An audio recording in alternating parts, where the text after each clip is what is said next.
बिस्मिल्लाहिर्रहमानिर्रहीम अस्सलाम वालेकुम नाज़रीन, यू वाचिंग एनालिसिस रूम। आहियां लैला निसा। नाज़रीन, छा थींदो महांगो ऐं कहिड़ी शइ थींदी सस्ती। आउं ॻाल्हि करे रही आहियां नए माली साल जे बजट जी। अॼु वफ़ाक़ी बजट पेश थी चुको आहे। नाणे वारे वज़ीर मोहम्मद औरंगज़ेब जो बजट इजलास खे ख़िताब तव्हां थोड़ी देर अॻु में पंहिंजी टेलीविजन स्क्रीन ते ॾिसी रहिया हुया। सो वफ़ाक़ी बजट जो काथो 17,573 अरब रुपया लगायो वियो आहे। नए माली साल जो बजट पेश थी चुको आहे। सरकारी मुलाज़िमनि जी पघारुनि जे नाज़रीन तव्हांखे ॿुधाईंदा हलूं त सरकारी मुलाज़िमनि जी पघारुनि में 10 ऐं पेंशन में 7% वाध जी मंज़ूरी ॾिनी वई आहे। न सिर्फ़ एतिरो पर बचाव लाइ यानी डिफेंस बजट तव्हांखे ॿुधाईंदा हलूं त 2550 अरब रुपया रखिया विया आहिनि। हाणे वारे वज़ीर जो थोड़ी देर अॻु में इहो ऐलान कयो वियो आहे पंहिंजी बजट स्पीच जे दौरान।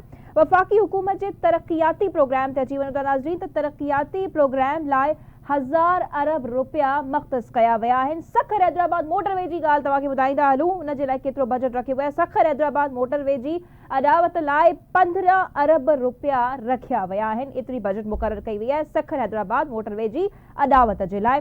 अच्छा, थरकोल रेलवे लाइन विछाइण जे लाइ नाज़रीन 7 अरब रुपया रखिया विया आहिनि। थरकोल रेलवे लाइन विछाइण जे लाइ 7 अरब रुपया जेके आहिनि उहे रखिया विया आहिनि। चौपाई माल जी वाध जो हदफ़ 4.2% यानी 4.2% मुक़ररु कयो वियो आहे। सिंध में ॿोॾि मुतासिरनि जे स्कूल जी बि ॻाल्हि करे वठूं था त सिंध में ॿोॾि मुतासिर स्कूलनि जी ॿीहर अॾावत लाइ 3 अरब रुपया रखिया विया आहिनि। नाणे वारे वज़ीर मोहम्मद औरंगज़ेब थोड़ी देर अॻु पंहिंजी बजट स्पीच में इहा अनाउंसमेंट कई आहे।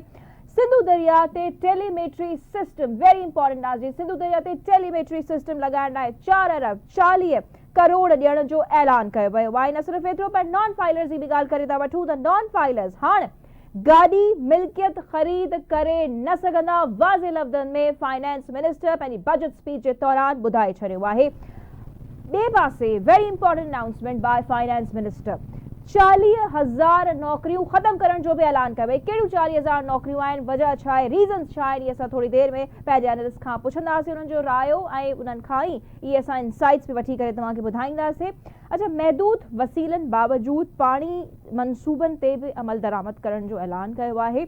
अच्छा, कराची जे पाणी जे लाइ कराची में पाणी जी फ़राहमी जी रिथा केफ़ो लाइ 3.2 अरब यानी 3.2 अरब रुपया रखण जो ऐलान कयो वियो आहे। अच्छा, मोबाइल फ़ोन ते लेवी मां 12 अरब रुपया आमदनी जो काथो मख़्तस कयो वियो आहे। बिजली पैदावार ते नाज़रीन अची वञूं था त 9000 मेगावाट महांगा मनसूबा ख़त्म करे छॾिया आहिनि। मोहम्मद औरंगज़ेब साहब जेके फाइनेंस मिनिस्टर आहिनि उन्हनि इहा अनाउंसमेंट कई। पेट्रोलियम शयुनि ते फ़ी लीटर 2.5 रुपया कार्बन लेवी लॻाइण जो ऐलान कयो आहे। सो अॼु बजट स्पीच जे दौरान तव्हां पाण नाज़रीन ॿुधी बि सही ऐं वेरी वेरी इंपॉर्टेंट जेकी शइ आहे, तमामु घणी ज़रूरी, जंहिं ते सभिनी जूं ज़ाहिर नज़रूं ॼमियल हुयूं त जेको सैलरीड क्लास आहे उनखे केतिरो हिन बजट मां रिलीफ मिली सघे पियो। वाद वारी ॻाल्हि त तव्हां ॿुधी सघी, असां ॿुधाए बि छॾीसीं त केतिरी हुन में वाद कई वई आहे सैलरीज़ में, पर रिलीफ टैक्स जे हवाले सां यानी कि जी जेतिरी पघार आहे उनखां केतिरो टैक्स जेको आहे वसूल कयो वेंदो, इहो बि तव्हांखे ॿुधाईंदा हलूं था नाज़रीन त नए बजट में कहिड़ा ऐलान थिया आहिनि हिन हवाले सां। नाज़रीन, जेको पघारदार तबिको आहे उनखे बि रिलीफ ॾियण जो फ़ैसिलो कयो वियो आहे ऐं पघारदार तबिके जे लाइ जेके तमामु टैक्स स्लैब्स आहिनि उन में घटिताई करण जो ऐलान कयो आहे। सो जंहिंजी 6 खां 12 लख पघार आहे उनखे 1% जेको आहे टैक्स उनखां वसूल कयो वेंदो, यानी पहिरियों 5% हुयो ऐं हाणे उनखे 1% कयो वियो आहे। इहो हिकिड़ो रिलीफ ॼाणायो वञे पियो। ॿिए पासे जंहिंजी 12 लख पघार आहे उनखां केतिरो टैक्स वरितो वेंदो, उनखां टैक्स जी रक़म 30,000 रुपयनि खां घटि जेको आहे वसूल कई वेंदी। ईअं ई अॻिते हली करे जेतिरी पघार आहे केतिरो उनखां टैक्स जेको आहे वसूल कयो वेंदो। असां अॻिते हली करे प्रोग्राम में बि डिस्कस कयूं पिया। बेनज़ीर इनकम सपोर्ट प्रोग्राम लाइ 7 खरब 16 अरब रुपया रखण जो ऐलान कयो वियो आहे। सो सवाल इहो पैदा थिए पियो त ही समूरो वफ़ाक़ी बजट केतिरो अवाम दोस्त आहे ऐं सूबनि जे हवाले सां बि जेकर असीं ॻाल्हि कयूं त हू केतिरो सूबनि खे फ़ाइदो पुॼाए सघे पियो। ज़ाहिर IMF जूं कमिटमेंट्स बि पंहिंजी जॻह ते मौजूदु आहिनि ऐं उन सिनारियो में सिचुएशन में हीअ बजट साम्हूं अचणु केतिरो फ़ाइदेमंद साबित थी सघे थी। ॿिए पासे अगरि जेकॾहिं नाज़रीन असां इकोनॉमिक सर्वे जी बि ॻाल्हि कयूं, नाणे वारे वज़ीर जेको पेश कयो अॻु में कल्ह ई, सो उन मां छा अंदाज़ो लॻाए सघिजे थो, यानी हू त हिकिड़ी ग्रेजुअल ग्रोथ करे ॼाणाइनि पिया ऐं छा को मौजूदा हुकूमत वटि प्लान आहे मईशत खे जंहिंखे हू चवनि था त आहिस्ता आहिस्ता ग्रो करे पियो, यानी लो ग्रोथ मोड मां फास्ट ग्रोथ मोड में हीअ हुकूमत इन मईशत खे कीअं ट्रांसफॉर्म कंदी, छा हुन वटि को प्लान आहे न, या ओवरऑल ही बजट असांजे एनालिस्ट खे कीअं लॻे पियो आम दोस्त आहे या न, इहो सभु कुझु असां ॼाणूं था थोरी देरि में। मूंखे हिन वक़्तु जॉइन कयो आहे सीनियर सहाफ़ी तजिया निगार इमदाद सूमरो सां। इमदाद सूमरो साहिब सां गॾु आहिनि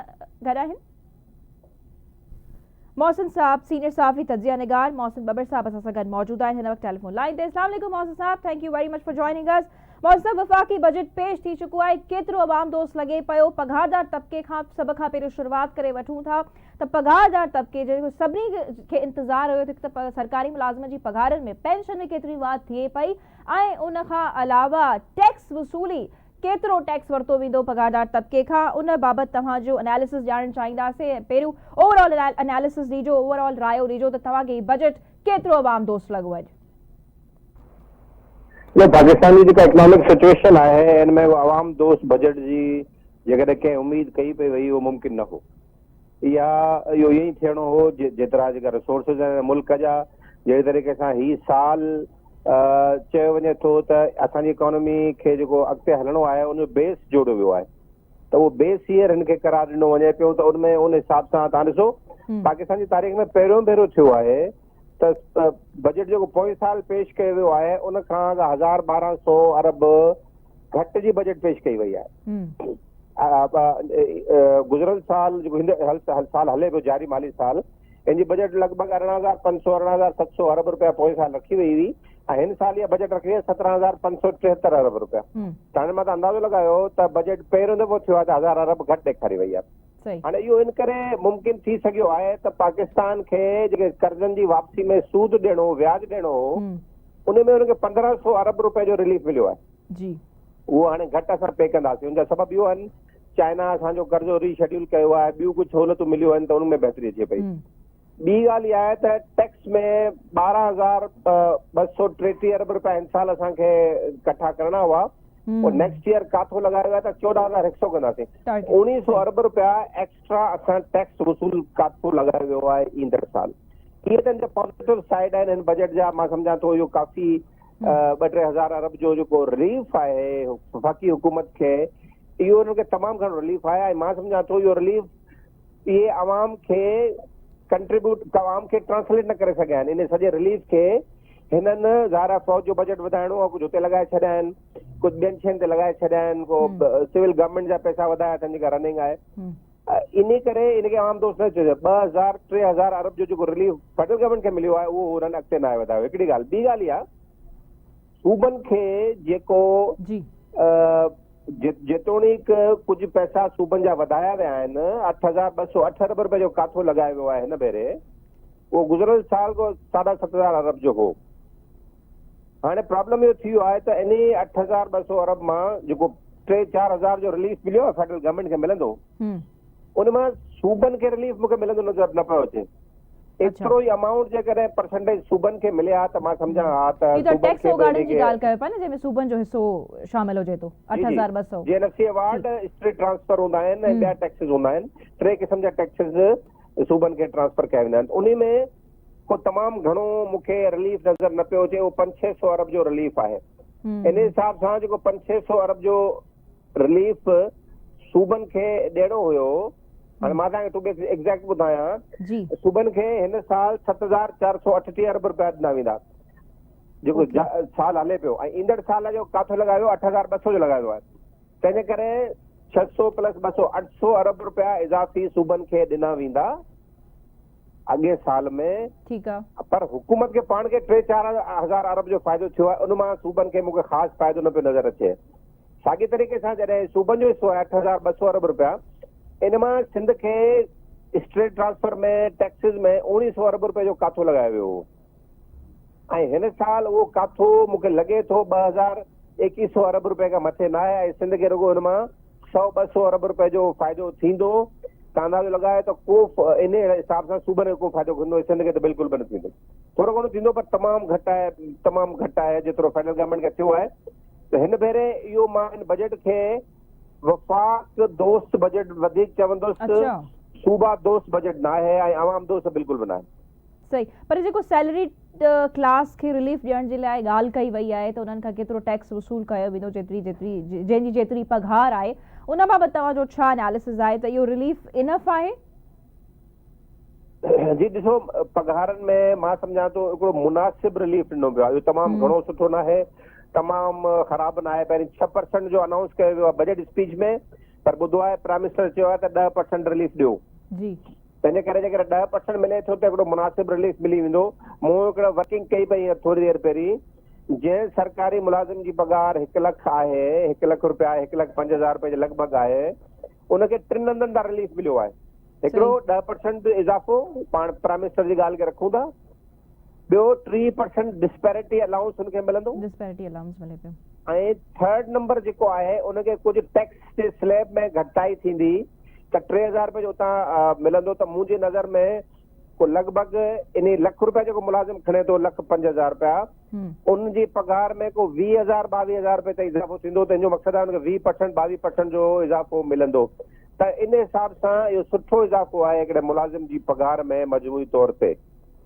सही, पर हाणे ॾिठो वञे थो त मुख़्तलिफ़ स्लैब्स जो आहे, छा फ़ाइदो थियो। हाणे तव्हां हिकिड़ो ॿियो सवाल पुछो जी त हुकूमत सरकारी मुलाज़िम पघार में जेको टैक्स कटौती करे थी, उहो हिन साल 600 अरब रुपया कंदी टैक्स साल जारी मारी साल में।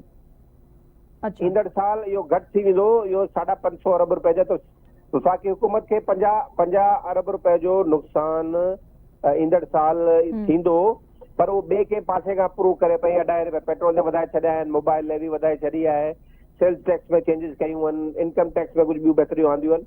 तंहिंजे करे फेडरल गवर्नमेंट इहे जेके 2,000 अरब रुपया ऐं इंट्रस्ट पेमेंट में जेका 1,500 अरब जो रिलीफ मिलियो आहे, 3,500 अरब रुपए जो रिलीफ जेको आहे उहो मुलाज़िमनि खे कंहिं न कंहिं तरीक़े सां ॾियण जी कोशिशि ज़रूरु कई वई आहे। पर मां नथो सम्झां त बाक़ी ॿियनि मदनि में को माण्हुनि खे फ़ाइदो थींदो, को महांगाई में घटाई ईंदी, को बिजली जे बिल में घटाई ईंदी, उन पासे का अहिड़ी ख़ासि तवजो मूंखे रुगो जेको पघारदार तबिको आहे प्राइवेट सेक्टर जो या सरकार जो, उन्हनि खे थोरो घणो रिलीफ बिल्कुलु मौजूदु आहे। सही, अच्छा, ॿिए पासे तव्हांखे लॻे पियो त जहिड़ी रीति फाइनेंस मिनिस्टर साहब चवंदा हिकिड़ी ग्रेजुअल क़िस्म जी रिकवरी थिए पई मईशत खे वठी करे, ॿियो पाकिस्तान जी मईशत खे असां ग्लोबल इकोनॉमिक ट्रेंड्स ऐं उन कॉन्टेक्स्ट में ॾिसूं त उहो वधीक बहितर आहे रादर देन हिस्टोरिकल, उन बाबति तव्हांजो छा ख़्यालु आहे त उहो ठीकु चवनि पिया ऐं ॾाढी आराम सां हिकिड़ी प्रोग्रेस थींदी नज़र अचे पई? त इज़ ही राइट जेके फैक्ट्स फिगर्स असां वटि मौजूदु आहिनि उन बाबति तव्हांजो छा एनालिसिस आहे मोहसिन साहब? त छा हुकूमत वटि को प्लान आहे त हू पावरफुल लॉबीज़ खां टैक्स जेको आहे कीअं वसूल कंदा? ठीकु आहे, हिकु पासे हू रिलीफ बि ॾियनि पिया, पर टैक्स वसूली बि त हिकिड़ो चैलेंज आहे न। जी लैला, ॿ मुख़्तलिफ़ ॻाल्हियूं तव्हां, ॿ मुख़्तलिफ़ सवाल आहिनि तव्हांजे सवाल हिसे में, ॿ मुख़्तलिफ़ सवाल आहिनि। हिकिड़ो इहो त छा इहा ग्रेजुअल आहे, बहितरी था वञे पई? बिल्कुलु। पाकिस्तान जी मईशत मां चवां पियो मैक्रो लेवल ते, जेतोणीकि असांजो हीउ साल जेको आहे मैन्युफैक्चरिंग सेक्टर, एग्रीकल्चर सेक्टर ऐं कुझु ॿियनि सेक्टर में नुक़सान थियो आहे, पाकिस्तान उहा ग्रोथ न ॾेखारे सघियो आहे। पर इन सॼी सूरतहाल में रहंदे जंग बि लॻी, टैक्स जा मसइला बि हुआ, वाटर क्राइसिस बि उन सिनेरियो में पाकिस्तान जो ही बजट मां सम्झां थो परफॉर्मिंग वेल परफॉर्म्ड। हाणे उहो अर्ज़ु आहे त इहा हिकिड़ी ॿी डिबेट आहे त हुनखे ट्रांसलेट कीअं थींदो माण्हुनि जे मफ़ाद में, पर ही फ़िलहाल जे सूरतहाल खे नज़र में रखंदे ही बजट ठीकु आहे। ॿियो सवाल जो तव्हांजो हिसो हो त इनखे इंटरनेशनल हुन में ॾिसजे, इंटरनेशनल त कुझु मुल्क दुनिया जूं इकोनॉमियूं आहिनि बहितर बि वयूं आहिनि, कुझु हिननि खे ग्लोबली जेकी इकोनॉमिक ग्रोथ आहे उहो त डिक्लाइनिंग ट्रेंड्स ते हले पई। हुननि त ख़ैर जॾहिं हू इकोनॉमिक सर्वे पंहिंजो पेश कनि पिया उन वक़्तु हुननि इहे तमामु ॻाल्हियूं कयूं, तव्हां बि यकीन हुननि खे ॿुधो हूंदो। त इज़ राइट इन कॉन्टेक्स्ट में वाकई में ॾिसणु घुरिजे या हू कन्विंस करण जी कोशिशि कनि पिया आवाम खे ऐं डिफेंड कनि पिया करंट गवर्नमेंट खे? न जी, बिल्कुलु ठीकु आहे डिफेंड। मां त पर ॾिसो पाकिस्तान खे पंहिंजे कॉन्टेक्स्ट में शयुनि खे ॾिसणो पवंदो न। टैक्सिस जेको ॿी ॻाल्हि तव्हां कई त छा अमीर तबिके खे टैक्सिस जे नेट में आणणो पवंदो? 2,000 अरब रुपए जो एक्स्ट्रा टारगेट कयो वियो आहे नेक्स्ट ईयर में, इहो चैलेंजिंग हूंदो। इहो कीअं आणींदा इन्हनि सभिनी माण्हुनि खे टैक्स नेट में? बिल्कुलु, रिटेलर्स आहिनि, रियल एस्टेट आहे, वॾा फार्मर्स हिन में मौजूदु आहिनि, त उन्हनि वटि उन हवाले सां तव्हांखे को क्लियर प्लान हिन वटि नज़र अचे पियो या ऑब्वियसली जीअं तव्हां हाणे पाण बि चयो त इहो त काफ़ी चैलेंजिंग थी सघे पियो हुकूमत जे लाइ? ॾिसो लैला, हिकिड़ी ॿी अहम ॻाल्हि मां तव्हांखे ॿुधायां। जी जी, पघारदार तबिके खां एट सोर्स डिडक्शन थी आहे 600 अरब रुपए जी हिन साल, ऐं जेको वापारी तबिको आहे, जी होलसेलर आहे, उन रुगो सॼे मुल्क में 65 अरब रुपए जो टैक्स ॾिनो आहे। इहो बिलीव करण जहिड़ी ॻाल्हि आहे? जेके लखे करोड़े अरबे रुपया रोज़ानो करोड़ों रुपया रोज़ानो कमाईंदा अहिड़ा बि आहिनि दुकानदार।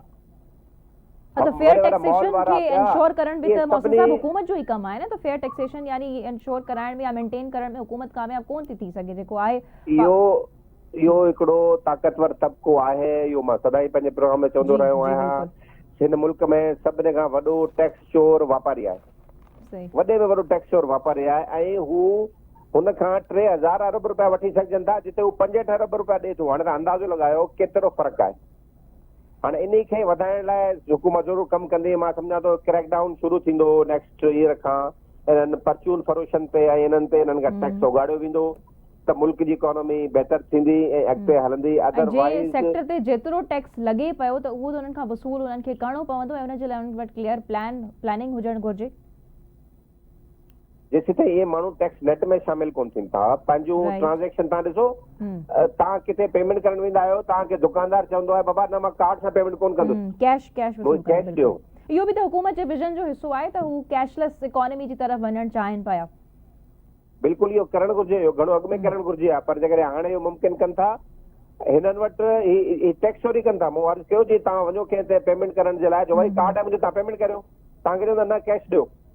इन जो मक़सदु आहे उहो माण्हू चोर आहे। इहो वापारी चोरी करे थो। जेकॾहिं उहो ईमानदार हुजे ऐं टैक्स पंहिंजो ॾींदो हुजे त हुनखे कार्ड खां पेमेंट कराइण में को भर्ज न आहे। तंहिंजे करे हुकूमत लाइ वॾो चैलेंज हूंदो आहे 2000 अरब। पर मां सम्झां थो इन भेरे ॿियो को ऑप्शन आहे हुकूमत वटि वापारियुनि खां टैक्स उगाड़ण जी, हुनखे टैक्स नेट में आणण जी ऐं जो कर्ज़नि जी मैनेजमेंट आहे उहा कुझु बहितर थी आहे। ॿियूं शयूं बहितरी तरफ़ असांखे नज़र अचनि पियूं।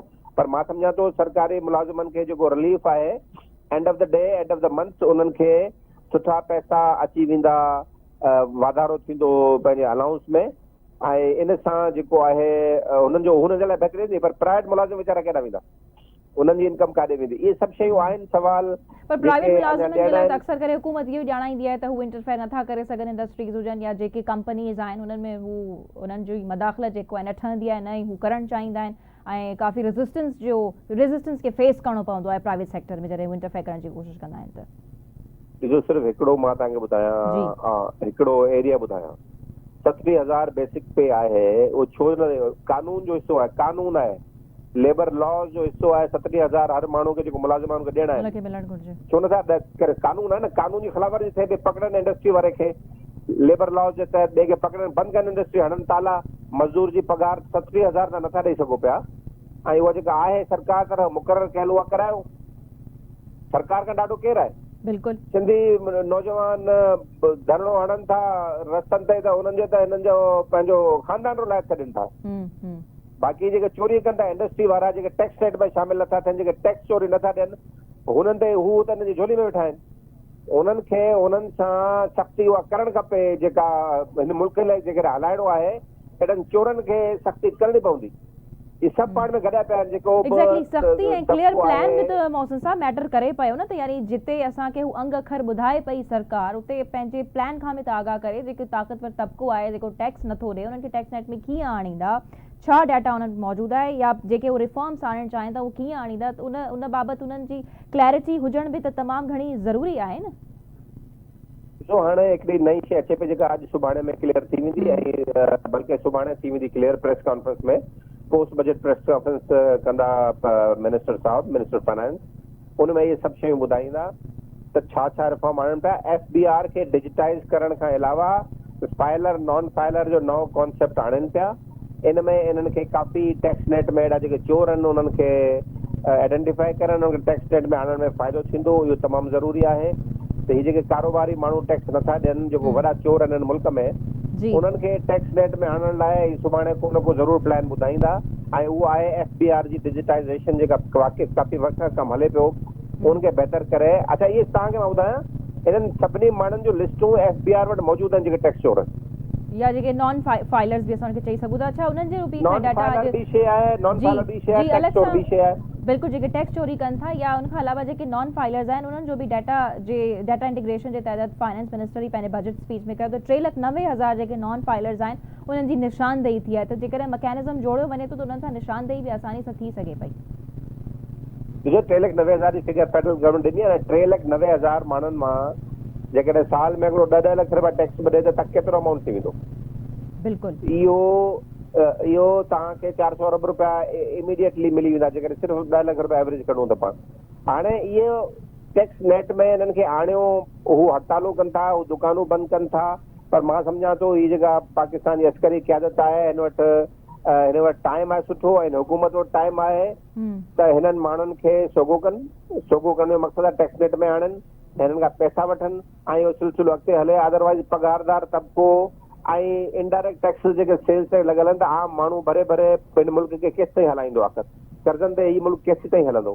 तंहिंजे करे ही थोरो हिननि खे गियर चेंज करण जी हाणे फेडरल गवर्नमेंट खे ज़रूरत आहे टैक्स चोरी जे हवाले सां। That matters the most. अच्छा मौसूम साहब, सिंधु दरिया ते टेलीमेट्री सिस्टम बाबति बि अची वञूं था त टेलीमेट्री सिस्टम लॻाइण जे लाइ बि रक़म मख़्तस कई वई आहे। 4 अरब 40 करोड़ रुपया ॾियण जो ऐलान कयो वियो आहे। त इहा केतिरी कराइती साबित थी सघे थी? टेलीमेट्री सिस्टम जेको आहे इन सां काफ़ी रिज़ल्ट्स जेके आहिनि पाणी जे फेयर बैलेंस में मिली सघनि पिया?